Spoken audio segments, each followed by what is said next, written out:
नमस्कार. रोखोकला आपलं स्वागत. प्रेक्षक मी डॉक्टर उदय निरगुडकर. प्रेक्षक, मुंबई ही देशाची आर्थिक राजधानी, महाराष्ट्राची राजधानी, 1.25 कोटी लोकसंख्येचं शहर. देशातल्या काही राज्यांच्या लोकसंख्येपेक्षा मुंबईची लोकसंख्या अधिक आहे. इथल्या महापालिकेचं बजेट आहे तब्बल 37,000 कोटी रुपयांचं आणि विविध बँकांमधल्या ठेवी तब्बल 50,000 कोटींच्या. म्हणजेच गोवा, अरुणाचल, सिक्कीम, मेघालय या राज्यांच्या बजेटपेक्षा अर्थसंकल्पापेक्षा सुद्धा मुंबई महानगरपालिकेचा अर्थसंकल्प कितीतरी मोठा आहे.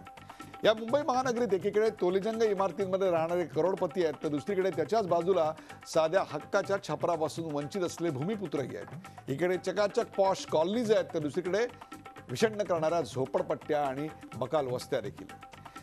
देशभरातून येणाऱ्या लोंढ्यांना रोजीरोटी देणारं हे शहर, चंदेरी सोनेरी स्वप्नांचं महानगर, अशा या मुंबई नगरीवर 100% सत्ता असावी यासाठी भाजपनं जोरदार आघाडी उघडली आहे.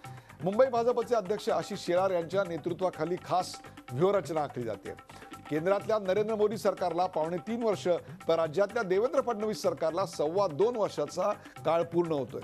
नोटाबंदीमुळे सध्या वातावरण नरम गरम आहे. जिल्हा परिषद निवडणुकीत भाजपच्या यशाची कमळं राज्यात ठिकठिकाणी फुलली आहेत. अशा ॲडव्हान्टेज भाजप या वातावरणात मुंबई महापालिकेच्या निवडणुका येऊ घातल्या आहेत. स्वकीयांकडून दररोज होणारे वार, घटक पक्षांची तीव्र स्पर्धा, श्रेयाच्या रोजच्या लढाया, त्यातून रंगणारी रोजची पोस्टरबाजी, या सगळ्या धामधुमीत 3 पायांची अडथळ्याची शर्यत सोडून भाजप स्वबळावर धावणार का? शिवसेनेला अंगावर घेण्याची आशिष शेलारांची रणनीती फायदेशीर ठरणार का? मुंबई महापालिकेतल्या भ्रष्टाचारावरून शिवसेनेला टार्गेट करण्याची व्यूहरचना यश देईल का? एकीकडे सत्तेत मांडीला मांडी लावून बसायचं आणि दुसरीकडे शिवसेनेवर सातत्यानं भ्रष्टाचाराचे आरोप करत राहायचे, यामागचं इंगित काय आहे? पेग आणि पेंग्विन पलीकडे शिवसेनेला काही कळत नाही अशी बोचरी टीका शिवसेनेवर का बरं केली जाते? मुंबईतल्या विकास कामांच्या भूमिपूजनासाठी थेट नरेंद्र मोदींनाच का आणलं जातं? शिवछत्रपतींचा आशीर्वाद, चला देऊ मोदींना साथ, ही घोषणा त्यावेळी क्लिक झाली, पण आता या महापालिका निवडणुकीत मोदींचाच आशीर्वाद घेऊन लढणार का? मुंबईच्या सर्वांगीण विकासासाठी भाजपचं मिशन, विजन नेमकं काय आहे? मुंबईसाठी विशेष पॅकेजची घोषणा केली जाणार आहे का? आणि सर्वात महत्त्वाचं म्हणजे शिवसेनेसोबत भाजप पुन्हा युती करणार आहे का? त्यातच मनसे अध्यक्ष राज ठाकरे यांनी युती करण्याचे संकेत दिलेत. राज ठाकरेंच्या टाळीला भाजप टाळी देणार का? आणि महापालिकांचा निकाल ही देवेंद्र फडणवीस सरकारवरची, त्यांच्या कारभारावरची प्रतिक्रिया समजायची का? चला, या सगळ्या प्रश्नांची रोखठोक उत्तर घेण्यासाठी आम्ही आमंत्रित केलंय मुंबई भाजपचे अध्यक्ष आशिष शेलार यांना. पाहूयात रोखठोक आशिष शेलार.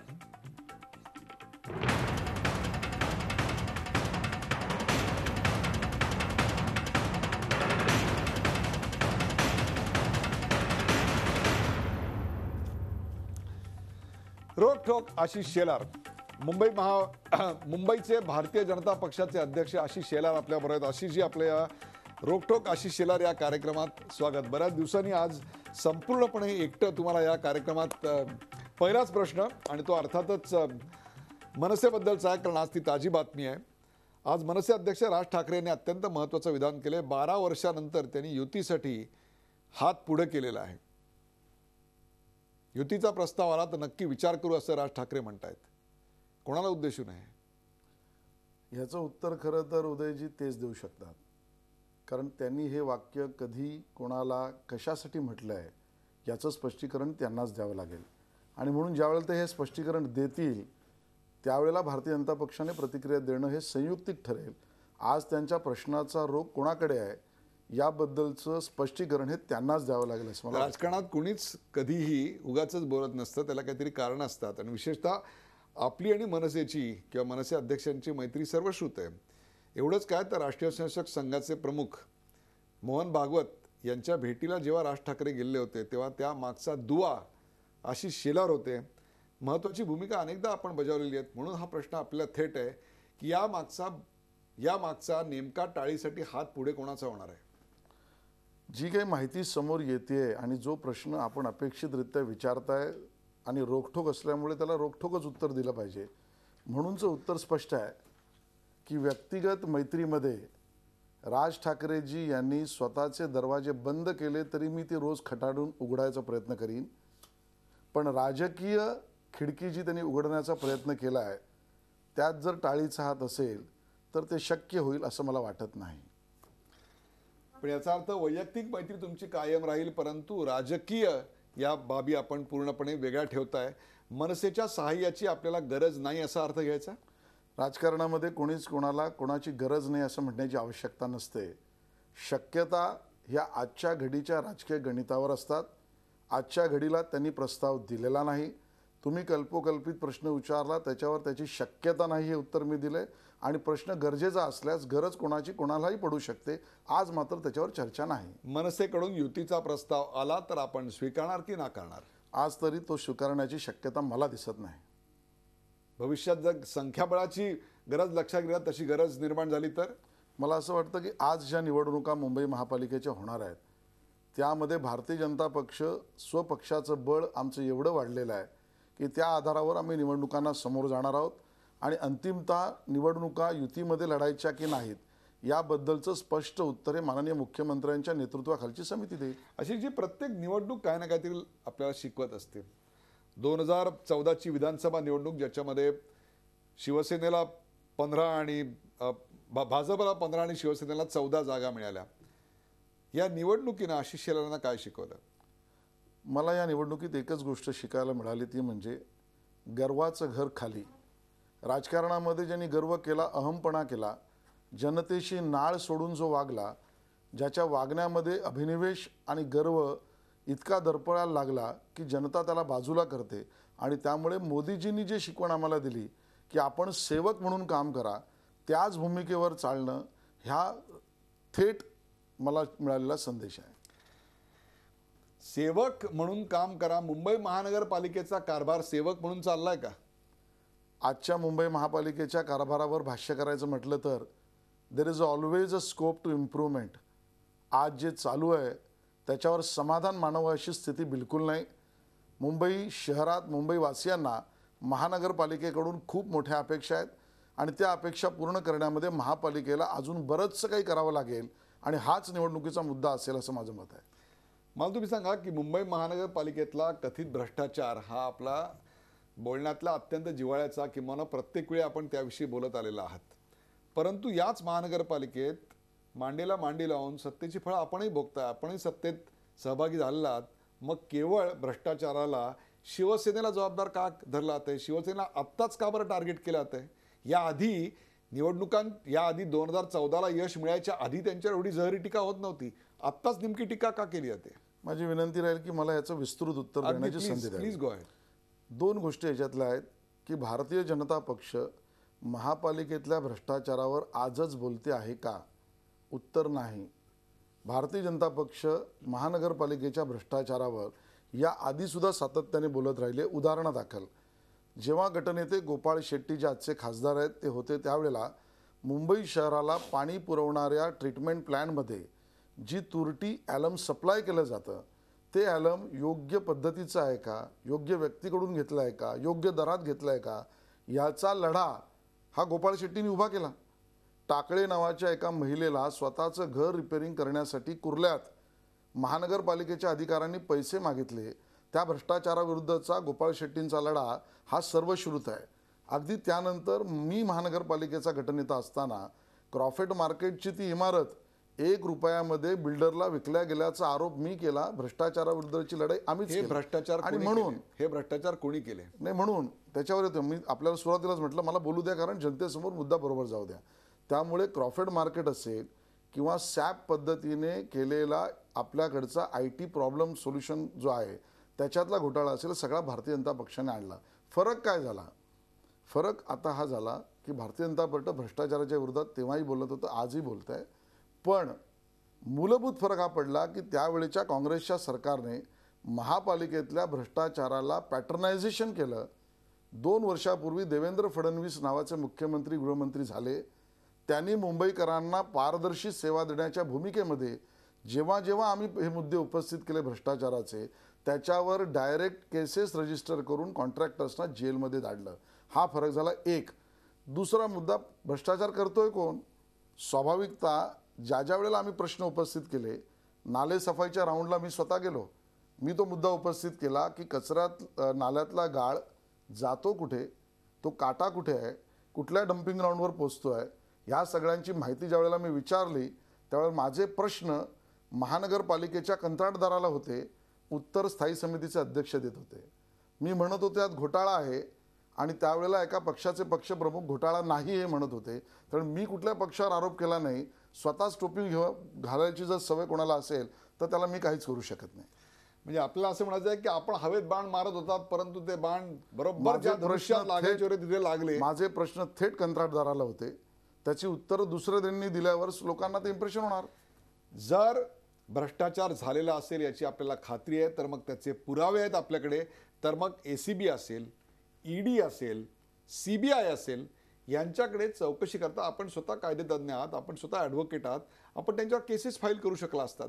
हे सगळं न करता केवळ वृत्तपत्राच्या माध्यमातून आपल्याला अजूनची माहिती मला द्यायची गरज आहे. नाले सफाईतल्या घोटाळ्याबद्दल कंत्राटदारावर FIR दाखल झाला. अधिकारी जेलमध्ये गेले, कंत्राटदाराचे प्रतिनिधी जेलमध्ये गेले, कंत्राटदाराचे मालक गेले नाही म्हणून सुद्धा भाजपने कंप्लेंट केली. रस्त्यातल्या घोटाळ्याबद्दलची तक्रार खासदार पूनम महाजन यांनी आयुक्तांकडे केली. रिपोर्ट आल्यावर भाजपचे गटनेते मनोज कोटक यांनी पोलिसात तक्रार दाखल केली. ऑक्ट्रॉयमध्ये असलेल्या भ्रष्टाचाराची तक्रार SIT स्थापन करा ही गृहमंत्र्यांकडे मागणी मी केली. त्या आधारावर पोलीस कमिशनरांनी SIT स्थापन केली. त्यामुळे ह्यातलं काही केलं नाही. उदयराव, हे सांगणं बरोबर आहे असं मला वाटत नाही. आयुक्त सातत्यानं या विरोधात कारवाई करताना दिसत आहेत. आयुक्तांना या जागेवर आणण्यामध्ये राज्य सरकारची भूमिका अत्यंत महत्त्वाची होती. मग राज्य सरकारनं आयुक्तांना आणलंय, त्यांच्या मार्फत या भ्रष्टाचारावर नियंत्रण का आणलं जात नाही? आयुक्त चुकीचे करत असतील तर बाकीच्या पक्षांनी त्यांना एक्सपोज करावं. आयुक्त जर कंत्राटदाराला जेलमध्ये घालत असतील, ऑक्ट्रॉयचा इन्कम वाढवायचा प्रयत्न करत असतील, त्याची तक्रार आम्ही करून रोडच्या कॉन्ट्रॅक्टरांना पुन्हा ते काम करायला लागत असेल आणि 1000 कोटी त्यांच्याकडे जाणारं बिल आयुक्त थांबवत असतील, तर आयुक्त हे योग्य काम करत नाही असं म्हणण्याचं धाडस त्यांनी करावं. तुम्हाला जळीस्थळी काष्टी पाषाणी फक्त शिवसेना शिवसेना शिवसेनाच का दिसते? इतरही पक्ष आहेत, त्यांच्याविषयी कधी बोलताना मी तुम्हाला पाहिलेलं नाही. खरं तर तुम्ही नगरसेवक म्हणून काम केलंय. इथल्या सगळ्या खाचाखोचा तुम्हाला पूर्णपणे माहिती आहेत. प्रशासन कसं चालतं, कशा लांडालाबडा केल्या जातात हे देखील आपल्याला माहिती आहे. कंत्राटदार कसे वागतात हे देखील आपल्याला माहिती आहे. कंत्राटदार, नगरसेवक आणि प्रशासन यांचं साटलोटं कसं असतं याच्यावर तर आपण PhD करू शकाल. एवढं असताना फक्त तुम्हाला शिवसेना हाच विषय का दिसतोय आता? मी एकदाही एक शिवसेना पक्षाचं नाव घेतलेलं नाही. आजही तुमच्यासमोर मी माझे प्रश्न थेट कंत्राटदाराला होते हेच म्हटलं. माझा प्रश्न आयुक्तांकडे आणि पोलिसांकडे तक्रार होती हे म्हणतं. पहिली तर हे लक्षात घेतलं पाहिजे, माझं व्यक्तिगत कुठल्याही पक्षाशी भांडण नाही. असलीच तर शिवसेनेशी आमची राजकीय मैत्रीच आहे. त्यामुळे शिवसेना नाव घेऊन किंवा शिवसेना पक्षावर आरोप करावं असा माझा मनोदय नाही, माझ्या पक्षाची ती भूमिका नाही. एक मिनिट, मग तसं नसेल तर मग पेग आणि पेंग्विन याचा अर्थ काय घ्यायचा आम्ही? बिलकुल त्याचं स्पष्टीकरण देतो. ज्या वेळेला मुंबई शहरामध्ये आज मूलभूत विषय रस्त्यातले खड्डे असलेले रस्ते का, अजून पाण्याचा निचरा पावसामध्ये का होत नाही, सांडपाणी समुद्रामध्ये प्रक्रिया न करता का सोडलं जात आहे किंबहुना नाहीच आहे, हे असताना रात्रीचा बाजार आणि रूफटॉपच्या पार्ट्या हे विषय मुंबई शहराशी योग्य नाहीत आणि हे सांगणं, अधोरेखित करणं हे माझं काम आहे आणि ते मी करतोय. आदित्य ठाकरेंच्या प्रत्येक कार्य उत्तर द्यायचं आपण ठरवलं दिसतंय? नाही, बिलकुल नाही. ते तुम्ही माझे ज्या 2 विषय घेतलेत ते विषय आदित्य ठाकरे यांनी आणलेले होते. मला असं वाटतं की तुमचा प्रश्न थोडासा वळवला पाहिजे की मोदींच्या प्रत्येक घेतलेल्या भूमिकेला त्यांनी उपप्रश्न विचारून जहरी टीका केलीच पाहिजे का, आणि मग त्याचे पडसाद उमटल्यावर आम्हाला का बोलता असं म्हटलंच पाहिजे का, ह्याही गोष्टीचं स्पष्टीकरण झालं पाहिजे.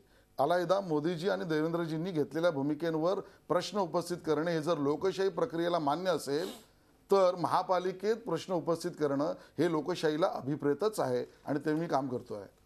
एवढे सगळे तुमचे संबंध मधुर जे आता सगळं प्रेक्षकांना दिसतच आहेत की कुठेही तुम्ही नाव घेत नाही आहात, परंतु कोणावर बोलताय हे सगळ्यांना कळतंय. पेग आणि पेंग्विन म्हणजे काय कळतंय, रूफटॉप पार्ट्या म्हणजे काय कळतंय, लाईट्स कोणत्या रंगाचे असावेत त्याच्यावर कळतंय. तुमची आणि किरीट सोमय्या यांची एक इच्छा आहे मनातून की काहीही झालं तरी ही युती होऊ नये. कार्यकर्त्यांची अशी इच्छा आहे असं तुम्ही सांगताय की स्वतंत्रपणे लढावं. ही 3 पायांची अडथळ्याची शर्यत आता तुम्हाला नकोशी झालेली आहे. आमची प्रश्नावली आज कोणाकडनं आली याच्याबद्दल माझ्या मनात शंका नाही आली, माझ्या मनात कॉन्क्रीट प्रश्न निर्माण झालेला आहे. पण असो, किरीट सोमय्या आणि मी दोघांच्याही मनातली इच्छा खूप स्पष्ट आहे की मुंबई शहराचं भलं झालं पाहिजे आणि ते भलं करणारे जे लोक असतील त्या सगळ्यांनी मुंबईच्या विकासामध्ये हातभार लावला पाहिजे. एकीकडे मुख्यमंत्री म्हणतात की आम्ही एकत्र लढलं पाहिजे आणि एकीकडे तुमचे कार्यकर्ते किंवा तुमच्याकडून अशा प्रकारची वक्तव्य होत आहेत की कार्यकर्त्यांची इच्छा वेगळ्या लढायची आहे. म्हणजे कुठेतरी याच्यात विसंवाद आहे असं दिसत नाही का तुम्हाला? मला असं वाटतं ना, मुख्यमंत्री ना आम्ही कोणीही जाहीररित्या याच्यावरची भाष्य केलेलं नाही. जे जाहीर भाष्य आणि पक्षाचा निर्णय आम्ही सांगितला त्यामध्ये स्वपक्षाचं बळ वाढवणं हे माझं काम आहे. कुठल्या युतीमध्ये किंवा स्वबळावर लढणं हे भाजपच्या समितीने माननीय मुख्यमंत्र्यांच्या नेतृत्वाखाली ठरवण्याचं काम आहे आणि हीच आमची भूमिका आहे. काय होतं माहिती काय, रोज उठून शिवसेना मोदींच्या निर्णयावर टीका करताना दिसते. सामन्यातून त्याच्यावर अत्यंत जहरी टीका होते. मथळे तशा स्वरूपाचे येत आहेत आणि दुसरीकडे तुमच्याकडून देखील तशाच प्रकारची वक्तव्य वारंवार केली जात आहेत आणि दुसरीकडे मुख्यमंत्री त्यांच्याकडे छानपणे जेवायला जात आहेत, गप्पा मारतायत, सगळं आलबेले आहेत, कार्यक्रमात एकमेकांच्या बाजूला बसतायत, एकमेकांवर स्तुतीसुमनं उधळत आहेत. नेमकं चाललंय काय तुमचं? म्हणजे विरोधी पक्षाला काही स्पेसच द्यायची नाही, आपणच एकमेकांवर टीका करत राहिली की विरोधी पक्षाचं कामच कोणाला काही उरणार नाही, अशी तुमची रणनीती आहे. लोकशाहीमध्ये जे जे अभिप्रेत आहेत ते ते पक्ष आणि ते ते वर्तमानपत्र करतायत. तुमचं एक विधान आहे, खूप भ्रष्टाचार आहे म्हणता, वांद्र्याचा साहेब आता जाणार म्हणता, मग त्यांच्यासोबत युतीसाठी चर्चा करणार, हे कुठल्या नैतिकतेत बसतं? हा वांद्र्याचा साहेब याचा उल्लेख केला गेला, हे वांद्र्याचे साहेब कोण? मग युतीची चर्चा तुम्ही कोणाबरोबर करणार आहात? हे माझं वाक्य नाही. पहिलं हे वाक्य कोणाचं आहे मला पूर्ण माहिती आहे आणि तरी त्याचं उत्तर मी हेच देईन की आम्हाला कोणाशी वितुष्ट करण्यात इच्छा नाही. शिवसेना आमचा आज राजकीय मित्रपक्ष आहे, त्यांनी मित्रपक्षासारखं वागावं. लोकशाहीत त्यांनी संसदेमध्ये आणि विधानसभेत मांडीला मांडी लावल्यानंतर सुद्धा प्रश्न उपस्थित करणं हे त्यांचा हक्क असेल, तर महानगरपालिकेतल्या भ्रष्टाचाराला मुंबईकरांसाठी उपस्थित करणं हा आमचा हक्क आहे. एवढंच माझं त्याच्यावरचं म्हणणं आहे. न खाता हूं न खाणे देता हूं, असं छातीठोकपणे नरेंद्र मोदी एकीकडे म्हणतायत. आपण छातीठोकपणे असं सांगू शकाल का हो की स्टँडिंग कमिटीमधले तुमचे नगरसेवक 1 रुपयाच्या टक्केवारीत सहभागी नाहीत, स्थायी समितीतले भाजपचे सदस्य 100% स्वच्छ आहेत, किंबहुना असंही म्हटलं जातंय की या भ्रष्टाचारातला पैसा आपल्याकडे येत नाही म्हणून आपण जास्त चवताळलाय? मला असं वाटतं की प्रश्नावली ज्यांनी बनवली आहे त्यांचा अभ्यास थोडासा कमी आहे आणि निरगुडकर कोणाच्या प्रश्नावलीवर चालतील याचा माझा विश्वास नाही. पण तरी पुन्हा एकदा स्थायी समितीमध्ये स्टँडिंग आहे का अंडरस्टँडिंग आहे याचे पुरावे ज्या वेळेला माझ्यासमोर येतील ते मी आपल्या माध्यमातून जनतेसमोर मांडीन. आज ज्या वेळेला पुरावे नाहीत त्यावेळेला स्थायी समितीमध्ये अशा पद्धतीची गडबड होते हे म्हणणं हे बिना पुराव्याचं असेल आणि ते मी करणार नाही. म्हणजे आपल्याकडे कोणताही सदस्य याच्यात बरबटलेला नाही असा आता आपला दावा आहे. 100% पुरावे नाहीत. 100%. अशी शरा 2013 जून याच्यामध्ये आपण मुंबई भाजपाचे अध्यक्ष झालात, त्यावेळेला काय आव्हानं आपल्या समोर होते आणि आज 2017 जानेवारीमध्ये त्यातली किती आव्हानं आपण पेलली आहेत असं आपल्याला वाटतं? मला असं वाटतं की मुंबई भारतीय जनता पक्षाचं अध्यक्षपद हे तशा अर्थाने खूप चॅलेंजिंग काळामध्ये मला मिळालं. मला याचा अभिमान आहे, आनंद आहे की पक्षाने योग्य वेळेला मला ती संधी दिली. त्यावेळेला समोर लोकसभेच्या निवडणुका येऊ घातलेल्या होत्या आणि त्या लोकसभांच्या निवडणुकांमध्ये तो जो ट्रान्झिट पिरियड होता त्यामध्ये माननीय नरेंद्र मोदी यांना कॅम्पेन कमिटीचं इन्चार्ज ठरवायचं, करायचं ह्या बाबतीतल्या भूमिका आणि नंतर प्रधानमंत्री पदाचे उमेदवार. त्यावेळेला मुंबईमध्ये जी स्थिती होती त्या स्थितीमध्ये भारतीय जनता पक्षाचं बळ अजूनचं वाढवण्याची गरज होती. स्थानिक स्तरावर मोबिलिटी, अवेलेबिलिटी आणि ॲक्टिव्हिटी ही अजून वाढवण्याची आवश्यकता होती. या सगळ्या भूमिकेमध्ये सर्व सहकाऱ्यांच्या मदतीने आम्ही त्याच्यामध्ये यशस्वी होऊ शकलो. 22 डिसेंबरची ती सभा मला अजूनही विसरता येणार नाही. ती महागर्जनेची सभा न भूतो न भविष्यती मुंबई शहराच्या इतिहासात अन्य कुठल्याही पक्षाने करूच शकली नाही. एवढी मोठी सभा माननीय नरेंद्र मोदीजींची आम्ही बीकेसीला केली. त्याच्या मॅनेजमेंटपासून माननीय मोदीजींचं झालेलं भाषण या सगळ्यांमधनं मगचं इतिहास आपल्याला माहिती आहे निवडणुकांचा. त्यानंतर विधानसभांच्या निवडणुकांमध्ये ऐन वेळेला शिवसेनेने दिलेला दगा आणि त्यानंतर आम्हाला लागायला वेगळी लढणारी निवडणूक, या सगळ्या पार्श्वभूमीवर सुद्धा मुंबईत जनतेच्या आशीर्वादाने आम्हाला मिळालेलं यश, त्याचं सगळं मॅनेजमेंट ही करण्याची संधी मला मिळाली. मी स्वतःसुद्धा जिंकू शकलो हा भाग वेगळा की त्यावेळेला मला व्यक्तिगतरित्या टार्गेट करून काही नेत्यांनी माझ्या विरोधात काँग्रेस जिंकला तरी चालेल असा प्रचार केला तरीही मी जिंकलो आणि त्याच्या पुढचा इतिहास असा आहे की महानगरपालिकेच्या निवडणुकांची तयारी. मला असं वाटतं की पक्षाचं बळ बूथ स्तरावर वाढणं, पक्षाची भूमिका अधोरेखितरित्या मांडणं, सहकाऱ्यांना बरोबर घेऊन जाणं, आपापसात कुठलाही हेवेदावे न ठेवता पक्षहित समोर ठेवून काम करणं, ह्या असलेल्या चॅलेंजमध्ये मी थोडासा चांगल्या पद्धतीने काम करू शकलो. त्याबद्दल आपलं सुद्धा मी धन्यवाद देईन. आशिष शेलार यांच्याबरोबर चर्चा सध्या असाच चालवणार आहे का? ब्रेक नंतर कुठे जाऊन का पाहत राहा. जी24 तास आपण पाहताय रोकठोक आशिष शेलार. रोकठोक आशिष शेलारमध्ये आपलं स्वागत. आपल्यासोबत मुंबई भारतीय जनता पक्षाचे अध्यक्ष आशिष शेलार आहेत. आशिष शेलार, आता मुंबई महानगरपालिकेच्या निवडणुका कोणत्याही दिवशी जाहीर होईल अशी परिस्थिती आहे महानगरपालिकेकडे. याचं कारण 37,000 कोटीचे अर्थसंकल्प असले आणि भारताचं किंवा महाराष्ट्राचं एक प्रकारचं अत्यंत महत्त्वाचं शहर, आर्थिक राजधानी आपण म्हणूया. युतीबद्दलचं अध्यक्ष म्हणून आपलं मत काय आहे? युती व्हायला पाहिजे की नाही? हा राजकीय निर्णय, या निर्णयावर राज्याचं वेगवेगळ्या अर्थाने राजकारण बदलू शकतं.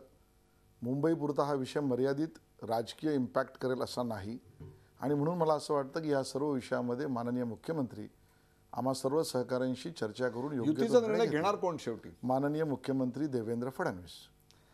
एखादा मुंबईचा प्रश्न असेल तर तो कायम मुख्यमंत्री सोडवतील म्हणून तुम्ही त्यांच्याकडे थेट घेऊन जाता. 2 वर्षापासून केवळ भारतीय जनता पक्षाला श्रेय मिळायला पाहिजे म्हणून तुम्ही हे करताय का? ओपन स्पेस पॉलिसी असेल, DP असेल, फनेल झोन असेल, तुम्ही थेट मुख्यमंत्र्यांकडे जाताय, सहयोगी पक्षाला वगळून जाताय, याबद्दल काय सांगाल? मी भारतीय जनता पक्षाचा अध्यक्ष आहे. मी संयुक्तिक 2-3 पक्षांचा मिळूनचा अध्यक्ष नाही आणि त्यामुळे भारतीय जनता पक्षाने प्रश्न घ्यावेत, ते सरकारपर्यंत पोचवावेत, जनतेला न्याय द्यावा, हे अपेक्षित असलेलं माझं काम आहे आणि ते मी करतो. ह्याच्यावर प्रश्नच उपस्थित करणं मला वाटतं थोडं माझ्यावर अन्यायकारक आहे आणि म्हणून विकास आराखडा असेल, ओपन स्पेसेस असतील, फनेल असेल, ह्या सर्व विषयांवर जागरूक प्रतिनिधी म्हणून, आमदार म्हणून सुद्धा आणि सत्ताधारी पक्षाचा अध्यक्ष म्हणून मुख्यमंत्र्यांकडे नेणं हे माझं कामच आहे. मुख्यमंत्री संवेदनशील असल्यामुळे आणि त्यांची निर्णय घेण्याची पद्धती स्पष्ट असल्यामुळे तातडीने निर्णय घेतात आणि भारतीय जनता पक्ष या बाबतीत अग्रेसिव्ह असतो, ह्याचा मला अभिमानच आहे.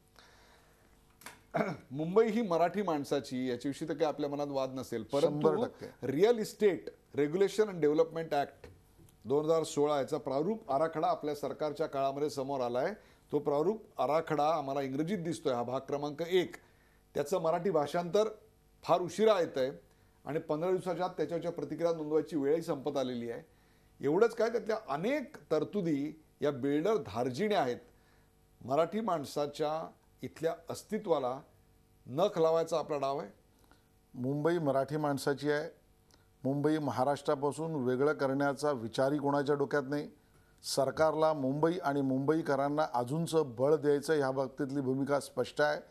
सरकार बिल्डरांच्या बाबतीत कुठलीही मदतीची भूमिका आजपर्यंत घेतलेली कोणी दाखवू शकत नाही आणि म्हणून रेरा ॲक्टबद्दल काही मनात लोकांच्या शंका असतील तर त्या ॲक्टमध्येच प्रोव्हिजन आहेत की आपण आपल्या सूचना नक्की दिल्या पाहिजेत. आपल्याला ही टाळता येणार नाही. त्याच्याकरता वेळ किती तुम्ही कमी दिला तुम्ही लक्षात घ्या. आपण 15 दिवसाची वेळ देतो, तो आराखडा इतका किचकट बनवलेला आहे, त्यातल्या अनेक तरतुदी या बिल्डर धार्जिण्या आहेत. त्याच्याविषयी आपला मुळात हा आराखडा आलाच कसा? हा आराखडा कोणा बिल्डरच्या कार्यालयात केल्यासारखा वाटतोय, तो भारतीय जनता पक्षाचं सरकार असताना आलाय, याच्याविषयीच आम्हाला शंका यायला लागलेली आहे. मुळामध्ये याचे उत्तर अगदी रोखठोक. कुठलाही भारतीय जनता पार्टीने केलेलं धोरण किंवा मसुदा हा सरकारी कार्यालय सोडून अन्य कुठल्याही कार्यालयात कधीच केला जात नाही. आरोप करणारे हे स्वाभाविकता करत असतील, त्यांच्या आरोपाबरोबर त्यांनी पुरावे देण्याची गरज आहे. रेरा ॲक्ट हा आजची प्रोव्हिजन नाही. हे बनण्याची कार्यपद्धती अगोदरच्या सरकारच्या काळापासून सुरू होती. किंबहुना याच्यासाठीचा ऑथॉरिटीवर अधिकारी नेमण्याचं कामसुद्धा माननीय मुख्यमंत्री देवेंद्र फडणवीसजी यांनी केली. केंद्राच्या कायद्याला अभिप्रेत असल्याप्रमाणे राज्याचा कायदा असला पाहिजे, यासाठी विधानसभेत, विधान परिषदेत त्याच्यावर चर्चा झाली. सन्माननीय आमदारांनी त्याच्यावर आपल्या भूमिका मांडल्या. आलेला ड्राफ्ट हा प्रत्येकाने कसा घ्यायचा त्यांची भूमिका असली तरी सरकार संवेदनशील आहे. वाढीवचा वेळ देण्याची आवश्यकता असेल तर भारतीय जनता पक्षाचा अध्यक्ष म्हणून आज आपल्या कार्यक्रमात मी घोषित करतो की मी स्वतः माननीय मुख्यमंत्र्यांकडे त्याची विनंती करीन. पण जनतेच्या संपूर्ण येणाऱ्या सूचना मिळण्याची सोयच असली पाहिजे, ही भूमिका घेऊन भारतीय जनता पक्ष भूमिका मांडेल. या निवडणुकीमध्ये भारतीय जनता पक्षाचे मुंबईचे अध्यक्ष म्हणून आपल्या प्रचाराचे मुद्दे नेमके काय असणार आहेत? आपण काय घेऊन जाणार आहात? शिवसेनेचा विरोध हा तर आपण सातत्यानं मांडत आलात, परंतु तुमच्या पक्षाची आणि तुमच्या शिवसेनेबरोबरच्या सहयोगाची अशी काय अचिव्हमेंट आहे ते ते दाखवू शकतात? काय करून दाखवलं ते? तुम्ही काय करून दाखवलं? मला असं वाटतं की कुठल्याही पक्षाच्या विरोधामधला प्रचार हा भारतीय जनता पक्षाचा नाही. केंद्रात निवडणूक लढवताना, राज्यात निवडणूक लढवताना सुद्धा आम्ही सकारात्मक प्रचार केला की विकास हा एकमेव आमचा अजेंडा आहे. आणि बरं झालं तुम्ही मला विचारलं 15 वर्षात कोणी काय केलं आणि 2 वर्षात आम्ही काय केलं. याचं उत्तर जर तुलनेने मोजावं लागेल तर उदय निरगुडकरांचं सुद्धा वजन आमच्याच परड्यात पडेल असं आमचं मत आहे. याचं कारण स्पष्ट आहे. गेली 9 ते 10 वर्ष कोस्टल रोडची चर्चा होते आहे. 1.5 ते 2 वर्षामध्ये पर्यावरण खात्यापासून सगळ्यांच्या परवानग्या आल्यानंतर डिझाईन फायनल होते, कन्सल्टंट फायनल होतो, टेंडरकडे प्रक्रिया जाते. अर्धा भाग महापालिकेने, अर्धा भाग MSRDCने करावा. MSRDCने करावाच्या भागाला सुद्धा पैसे कुठून येणार याची रणनीती केवळ नाही, त्याची प्रक्रिया पूर्ण होते. आणि म्हणून विकासाचं मॉडेल देवेंद्र फडणवीस यांनी दाखवलं. मुंबईत सर्वात जास्त उपनगरीय वासी रेल्वेने जातात आणि त्यामुळे 72 लाख लोक जर उपनगरीय रेल्वेने जात असतील, धक्के खाणं आणि लटकणं हे दुर्दैवाने त्यांच्या नशिबात असेल तर गेल्या 12 वर्षापासून चर्चा चालू आहे, पण मूर्त स्वरूप कधीच आलं नाही. काँग्रेसने ते आणूच शकलं नाही, अन्य कोणाला करून दाखवताच आलं नाही. आणि म्हणून elevated railway, rail over rail, design final, consultant final, Niti आयोगाची परमिशन, 14,000 करोडची मान्यता, मुंबई रेल विकास कॉर्पोरेशनशी ॲग्रीमेंट आणि आता पुढचं पाऊल टेंडर. एलिव्हेटेड रेलच्या कामाच्या भूमिकेच्या 2 पावलं आम्ही पुढे गेलो. हीच भूमिका मुंबई शहरातल्या रस्त्यांवरचं ट्रॅफिक कंजेशन दूर केलं पाहिजे आणि मग उपनगरीय रेल्वे आणि रस्त्यावरचं ट्रॅफिक ह्या दोन्हीचं कंजेशन दूर करायचं असेल तर 12 व 13 वर्षामध्ये केवळ 10 ते 12 किलोमीटरची मेट्रो पूर्ण झाली. देवेंद्र फडणवीस पहिले मुख्यमंत्री आहेत की त्यांच्या कार्यकालामध्ये 1.5 वर्षामध्ये कॉन्ट्रॅक्टर, टेंडर, कन्सल्टंट आरोपाविना मंजूर करून 100 किलोमीटरच्या मेट्रोच्या कामाला सुरुवात झाली. आणि म्हणून एक नाही असंख्य अशा पद्धतीची कामं ही आम्ही केलेल्या दमदार कामांवर जनतेसमोर विनयतेने जाणार आहोत. आणि येणाऱ्या काळामध्ये महानगरपालिकेत जे करू शकले नाहीत ती पारदर्शकता, तो भ्रष्टाचार विरहित कारभार आणि त्याबरोबर चांगल्या पायाभूत सुविधा याबद्दलचं आश्वासन केवळ नाही तर त्याबद्दलचं सचित्र एका अर्थाने कमिटमेंट जनतेसमोर घेऊन जाणं आमच्या प्रचाराचा मुद्दा जनतेसमोर असेल. घेऊन जाण्याकरता शासकीय खर्चानं भाजपचा प्रचार सुरू आहे. अवघ्या मुंबईभर दमदार सरकारच्या जाहिराती आहेत. या सरकारामध्ये शिवसेना आहे हे आपण विसरताय. मला असं वाटतं ही आठवण त्यांनी ठेवली तर जास्त बरं होईल. कारण मांडीला मांडून लावताना निर्णय घ्यायचे आणि मग मुखपत्रातून आणि बाहेर प्रवक्त्यातून विरोध करायचे, ह्या पद्धतीचे जे रडीचे डाव आहेत ते बंद झाले तर बरं होतील. भाजप कधीच रडीचा डाव टाकणार नाही. भारतीय जनता पक्ष मित्राला मित्र म्हणेल आणि मित्राबरोबर सुद्धा तेच संबंध ठेवील. शत्रूच्या विरोधात अतिशय आक्रमक प्रचार करेल आणि येणाऱ्या निवडणुकांमध्ये सरकारी खर्च, सरकारी मदत याची आम्हाला गरजच नाही. आम्ही केलेलं काम, आमच्या नेतृत्वाची असलेली स्वच्छ प्रतिमा, केंद्राने केलेलं सामान्य जनतेसाठीची भूमिका, ह्या सढळ हस्ते आम्ही लोकांसमोर घेऊन आशिष जाऊ. शेलार, आपण फक्त जाहिरात बाजीवर किंवा घोषणा करण्यावर किंवा भूमिपूजनावर लक्ष केंद्रित करताय. मी तुम्हाला उदाहरण देतो. स्मारकाचं राजकारण, आंबेडकर स्मारकाचं काम किती पुढे सरकलं. आंबेडकर स्मारकाचं भूमिपूजन गाजत वाजत केलं. दलित मतांवरचा आपला हक्क सांगण्याकरता आपण हे केलं. तसंच मराठा मतांच्या हक्काकरता आपण जलपूजन, भूमिपूजन करून टाकलं. परंतु पुढं काय सरकलं त्याच्यावर पुन्हा हरित लवादाच्या पुण्यामध्ये हरित लवादाची ऑब्जेक्शन आली.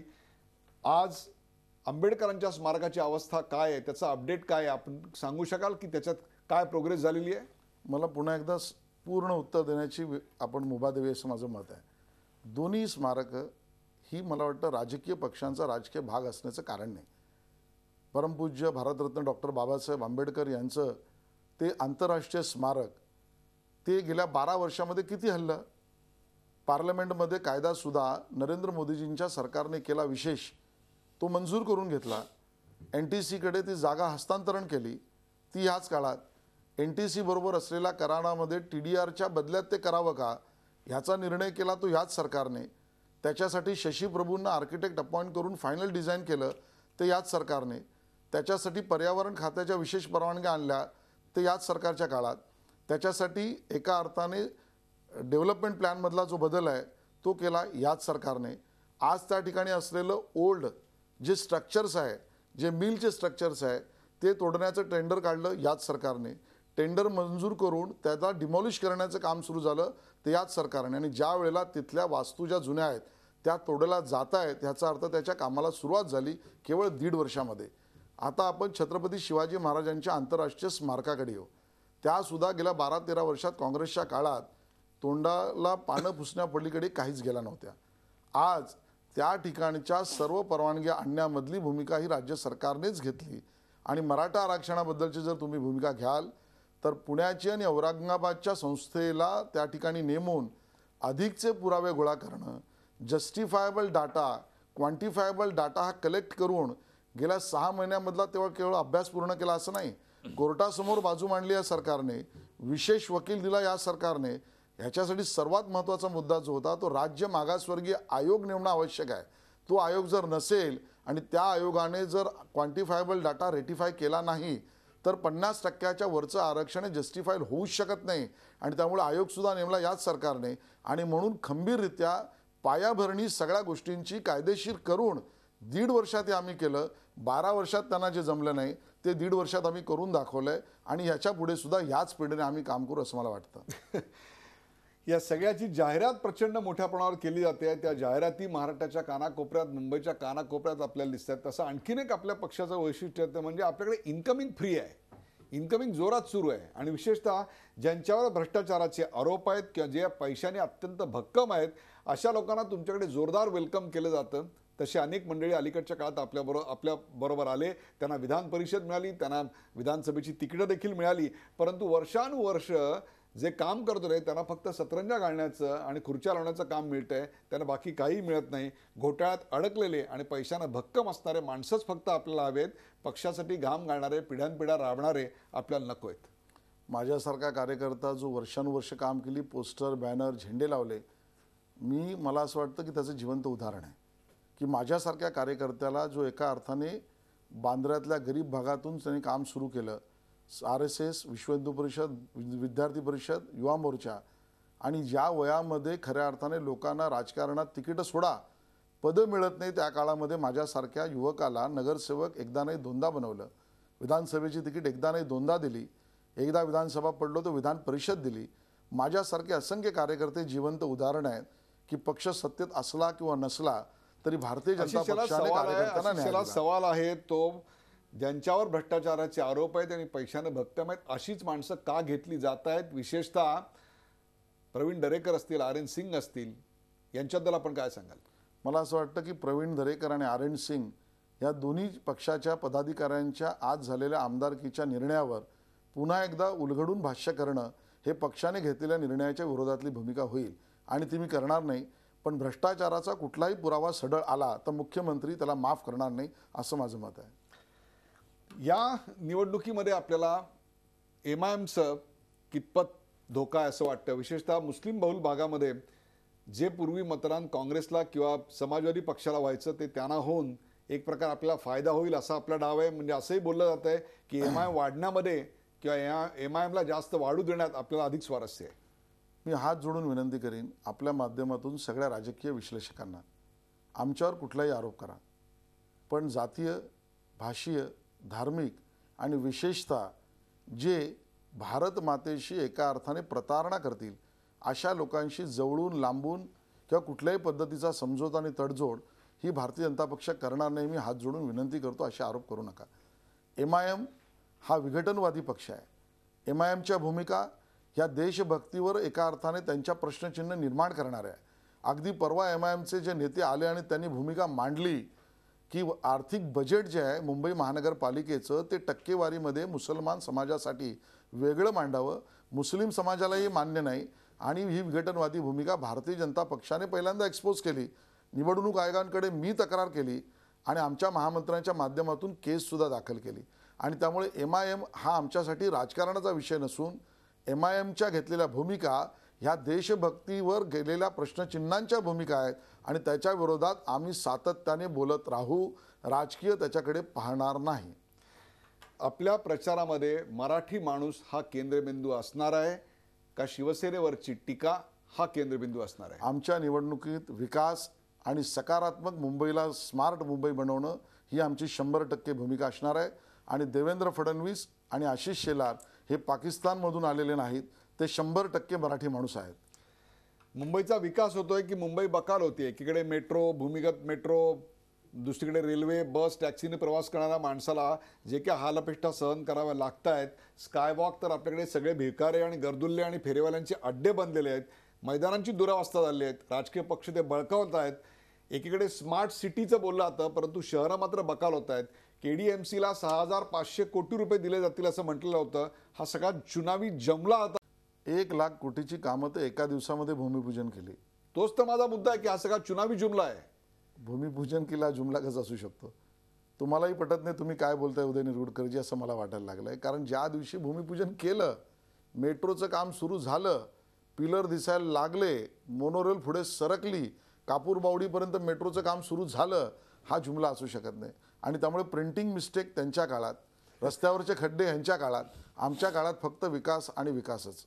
विधानसभेच्या वेळी आपली घोषणा होती शिवछत्रपती का आशीर्वाद, चलो चले मोदी के साथ, बरोबर आहे? छत्रपतींचा आशीर्वाद, चला देव मोदींना साथ. या निवडणुकीमध्ये आपली घोषणा काय असणार आहे? त्यावेळेला त्या घोषणेने तुम्हाला साथ दिली, यावेळी पुन्हा तुम्हाला शिवछत्रपती आठवणार आहेत या निवडणुकीत? आठवायचा प्रश्नच नाही. शिवछत्रपती आमच्यासाठी दैवत आहेत. महाराष्ट्रात नाही तर पूर्ण देशभरातल्या सर्व माणसांनी छत्रपतींचा आशीर्वाद घेतलाच पाहिजे, आमची भूमिका आहे. आणि त्यामुळे याही निवडणुकीत आम्ही निवडणुकीच्या प्रचाराला शिवछत्रपतींचा आशीर्वाद घेऊनच उतरणार आहोत. आणि त्याच्यात यश हेच पदरी मिळेल असं आम्हाला वाटतं. या व्यतिरिक्त आणखीन येत्या काळामध्ये निवडणुकीच्या तोंडावर आयाराम गयारामची फार चलती असते. विरोधी पक्षातल्या कोणत्या महत्वाच्या नेत्याला आपण आता गळाला लावणार आहात? मुद्दा पुन्हा एकदा किंवा स्पष्ट करावा सहयोगी असं वाटतं. पक्षातल्याही? मुद्दा पुन्हा एकदा स्पष्ट केला पाहिजे. अन्य पक्षांना हा तुम्ही प्रश्न विचारलात तर तो सोयीचा होऊ शकतो. याचं कारण अन्य सगळेच पक्ष हे परिवारवादी पक्ष आहेत. त्या एका परिवारातल्या सदस्याला किंवा त्याच्या सुपुत्राला किंवा सुपुत्रीला आवडेल त्याचाच प्रवेश, त्याचं लांगुल चालन करेल त्यांचा तो पक्ष, असे परिवारवादी पक्ष सगळे अन्य आहेत. लोकशाहीने चालणारा पक्ष केवळ भारतीय जनता पक्ष आहे. आणि म्हणून याची मालकी समाजातील ज्या ज्या व्यक्तीला चांगलं काम करायचं आहे त्या व्यक्तीला घेऊनच हा पक्ष पुढे जाईल. आणि म्हणून आतल्या आणि बाहेरच्यांचा पक्ष नाही, जुन्यांचा सन्मान राहील. त्यामुळे आमच्याकडे भूमिका स्पष्ट आहे की आमच्याकडे भूमिका ही पहिल्यापासून राहिली. आजचा एक स्वयंसेवक आहे आणि उद्या होणारा एक स्वयंसेवक आहे. ह्याच पद्धतीने आम्ही काम करत असतो. या निवडणुकांमध्ये महानगरपालिकांच्या पुन्हा एकदा नरेंद्र मोदी यांना मुंबईत आणलं जाईल का? या महानगरपालिकांच्या निवडणुकांसाठी पुन्हा मोदी यांचा चेहरा वापरला जाणार आहे का? त्यांची प्रचाराची सभा होणार की नाही? सभा होणार की नाही याच्यावरचं भाष्य सुद्धा ज्या वेळेला निर्णय करेल त्यावेळेला आम्ही सांगू. म्हणजे त्याची गरज आहे. मोदीजींच्या नावाशिवाय भारतीय जनता पक्षाचं पानही हलू शकत नाही हे अतिशय स्पष्ट आहे. आणि मोदीजींनी केलेल्या कामाच्या आधारावर जनतेसमोर मत मागणं हे आमचं कामच आहे असं माझं मत आहे. आशिष शेलार, त्यांच्या सभेची तुम्हाला गरज आहे की नाही? त्याशिवाय सुद्धा तुम्ही निवडून येऊ शकता. मुंबई भारतीय जनता पक्षाला नरेंद्र मोदीजींच्या आशीर्वादाची 100% गरज आहे. शेवटचा प्रश्न, मुंबई महानगरपालिकेचे निवडणुकांचे निकाल हे एक प्रकारे देवेंद्र फडणवीस यांच्या कारभारावर दिलेली प्रतिक्रिया आम्ही समजायची का? देवेंद्र फडणवीस आणि त्यांचं सरकार या परीक्षा अगोदरच पास करून पुढे गेलेलं आहे. आणि त्यामुळे प्रत्येक येणाऱ्या निवडणुकींवर परीक्षा घेण्यापेक्षा या शहरासमोर असलेल्या प्रश्नांच्या परीक्षापत्र पेपर सोडवणं हे आमच्यासाठी महत्त्वाचं आहे. आणि म्हणून देवेंद्र फडणवीस यांनी केलेलं काम, त्यांच्या नेतृत्वावर असलेला विश्वास, त्यांनी निर्माण केलेली पारदर्शक पद्धती आणि विकासाचं मॉडेल हेच या निवडणुकीचा सर्वात महत्त्वाचा मुद्दा राहील असं आमचं मत आहे. प्रेक्षकांवर रोखठोक आशिष शेलार या कार्यक्रमात शेलारांनी केलेली ही राजकीय फटकेबाजी आपण पाहिली. अत्यंत सावधपणे कोणत्याही प्रश्नावर थेटपणे उत्तर न देता पॉलिटिकली करेक्ट अशी उत्तर द्यायचा त्यांनी प्रयत्न केला. मनसे अध्यक्ष राज ठाकरेंची आपली वैयक्तिक मैत्री आहे, पण मैत्री वेगळी आणि राजकीय भूमिका वेगळी. युतीसाठी राज ठाकरे यांनी टाळीचा हात पुढे केला तरी भाजप तो प्रस्ताव स्वीकारण्याची शक्यता दिसत नाही असं आशिष शेलार यांनी यावेळी स्पष्ट केलं. मात्र त्याचवेळी राजकारणात कधीही कुणाचीही गरज भासू शकते अशी पुस्ती जोडायला सुद्धा ते विसरले नाहीत. मुंबई महापालिकेतल्या भ्रष्टाचाराविरोधात भाजपनं आत्ताच आघाडी ओढल्या अशातला भाग नाही. गेल्या कित्येक वर्षापासून आम्ही ती आघाडी लढतोय. आमचं शिवसेनेची व्यक्तिगत भांडण काहीही नाही, उलट राजकीय मैत्रीच आहे. पण कंत्राटदाराला विचारलेल्या प्रश्नाची उत्तरं स्थायी समितीचे अध्यक्ष का बरं देत आहेत, त्याच्यामुळे मनात शंका निर्माण होते, असं हेतुकपणे त्यांनी उद्गार काढलेत. केंद्रात मोदी सरकारनं किंवा राज्यात फडणवीस सरकारनं घेतलेल्या एखाद्या निर्णयावर टीका करणं ही शिवसेनेची लोकशाही असेल, तर मुंबई महानगरपालिकेतल्या भ्रष्टाचारावर बोलणं ही देखील आमची लोकशाही आहे आणि ते लोकशाहीला सुसंगत आहे, तो आमचा हक्कच आहे, असा एक प्रकारे उपरोधिक चिमटा त्यांनी काढला. 13 जून 2013 या दिवशी अत्यंत आव्हानात्मक परिस्थितीत आपण मुंबईच्या भाजप अध्यक्षपदाचा कार्यभार स्वीकारला. लोकसभा आणि विधानसभा निवडणुकीत पक्षासाठी मेहनत घ्यायची संधी मला मिळाली. मुंबई अध्यक्ष या नात्यानं स्वबळावर पक्ष वाढवणं हेच माझं काम आहे. आता निवडणुकीत शिवसेनेबरोबर युती करायची की नाही याबद्दलचा निर्णय मुख्यमंत्र्यांच्या अध्यक्षतेखालची समिती घेईल, असंही त्यांनी स्पष्ट केलं. युती व्हावी की न व्हावी याचं थेट उत्तर देण्याचं मात्र त्यांनी टाळलं. प्रेक्षको, भाजपनं लोकसभा जिंकली, विधानसभा जिंकली, आता मुंबई महापालिकेच्या निवडणुका होत आहेत. मुंबईत भाजपची ताकद वाढली आहे यात शंकाच नाही, पण स्वबळावर मुंबई महानगरपालिका ताब्यात घेण्याएवढी ताकद निर्माण झाली आहे का, हा खरा सवाल आहे. मुंबई भाजप अध्यक्ष या नात्यानं आशिष शेलार यांच्या पुढं हे एक नवं आणि मोठं आव्हान असणार आहे. हे आव्हान आशिष शेलार कसं पेलतायत याकडे आता सर्वांचं लक्ष आहे. पेंगवीर आणि पेग ही टीका एका बाजूला आणि स्वतःच्या कामावर मतं मिळणं दुसऱ्या बाजूला, त्याचाच फैसला आता होणार आहे आणि त्यावरच या पुढचं राजकारण देखील अवलंबून असणार आहे. चर्चेत सहभागी झाल्याबद्दल आशिष शेलार आपले विशेष आभार. ताज्या बातम्यांसाठी पाहत राहा झी 24 तास. रहा एक पाऊल पुढे. झी 24 तास रहा एक पाऊल पुढे.